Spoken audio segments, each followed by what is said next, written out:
Nababahala ang ilang health experts sa Japan sa tinagurian nilang outbreak ng Streptococcal Toxic Shock Syndrome o STSS. Mula Enero hanggang Hunyo, halos 1,000 kaso na ang naitala sa Japan na nagresulta sa pagkamatay ng mahigit sa 70 tao.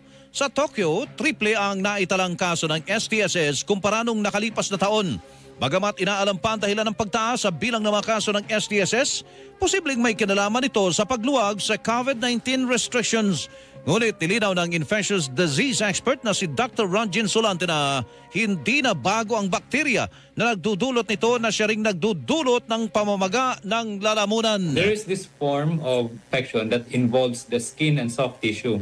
Ibig sabihin sa balat, no? Mag-umpisa sa balat, and then it can cause a severe form of skin infection. Mayroon din ganitong kaso ng sakit sa Pilipinas bagamat madalang. Karaniwan anya itong tumatama sa mga